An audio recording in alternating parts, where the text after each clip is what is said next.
पति की तरह होगी, क्योंकि पिता से ज्यादा प्रभाव मां का पड़ता है। सबसे पहला संबंध हरेक मनुष्य का मां से पहला संबंध होता है, पहला परिचय मां से होता है, पिता से तो बाद में परिचय होता है। पिता से परिचय मां ही कराती है, ये तेरे पिता हैं, तेरे चाचा हैं, ताऊ हैं, मामा हैं, सारी रिश्तेदारी से परिचय कराती है मां। तो पहला परिचय मां का है। इसलिए मां को जागरूक होना बहुत जरूरी है। सुबह सुबह उठते हैं, अभ्यास करें। महिलाओं में ज्यादा मोटापा रहता है, पुरुषों के प्रति ज्यादा रहता है। क्यों? लापरवाह, शरीर के विषय में लापरवाह हो जाते हैं। महिलाओं को बढ़ावा दें, महिलाओं को बढ़ावा दें। घर में बहू आई है तो बेटे का पक्ष कम लें, बहू का पक्ष ज्यादा लें। लेकिन इस समय क्या होता है? उल्टा होता है। सास जो है बेटे का पक्ष लेती है, बहू जबकि महिला है उसका पक्ष कम लेती है। ठीक है? इस तरह से अगर हमारी सोच बने, महिलाओं का सहयोग करें, महिलाओं को मदद करें, तो ये पुरुषों के ऊपर भी एहसान होगा। ऐसी संतानें होंगी जैसे छत्रपति विवेकानंद जी महाराज, ऐसी संतान पैदा होंगी जिससे समाज का भी उत्थान होगा, स्वयं का भी उद्धार होगा। ठीक है? ऐसा ना हो, क्योंकि ज्यादातर महिलाओं का शोषण महिलाएं करती हैं। अधिकतर महिलाओं का शोषण ज्यादातर। देखो परिवारों में ज्यादा झगड़े किनके हैं? अगर एक साथ रह रहे हैं, सास बहू, या कभी ऐसा आया कि बहू ससुर, ज्यादातर कैसा आया? सास।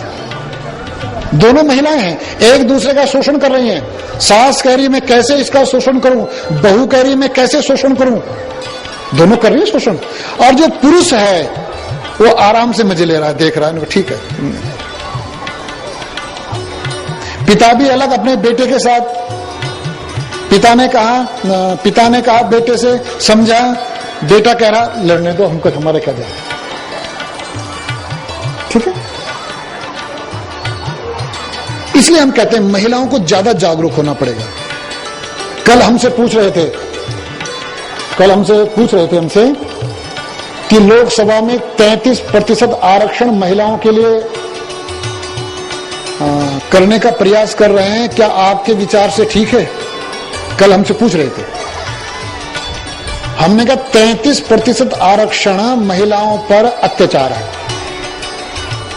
लोकसभा में 33% आरक्षण नहीं होना चाहिए महिलाओं का, 50% होना चाहिए। महिला को बराबर है ना, तो 50% अगर लोकसभा में महिलाओं का आरक्षण हो जाए और 50% पुरुषों का, तो समाज में बैलेंस बन जाएगा। नहीं? इसलिए हम कह रहे हैं आज गुरु पूर्णिमा का पर्व है। महिलाएं विशेष तौर पर एक दूसरे की मदद करें, एक दूसरे की बुराई न करें, मदद करें। जहां जहां महिलाओं ने अपने हाथ में व्यवस्था ली, वहां व्यवस्था ठीक है। लेकिन वही महिला पूरी व्यवस्था को ठीक कर सकती है जो महिला की हमदर्द है। महिला के प्रति हमदर्द हो, घर के 80% कलेश मिट जाएंगे। घर के 80% कलेश मिट जाएंगे अगर महिला की मदद करे। संयुक्त परिवार फिर दोबारा से बनने शुरू हो जाएंगे। आज तो विवाह हुआ, वो अलग अलग होने शुरू हो जाते हैं। उसमें आर्थिक बोझ भी पड़ता है हमारे ऊपर। अगर माना 4 बेटे हैं, चारों अलग अलग हो गए, विवाह के बाद उनका खर्चा कई गुना बढ़ जाएगा। वो फिर दिन रात मेहनत करता है, टेंशन में रहता है, घर में आता फिर वो टेंशन, डिप्रेशन।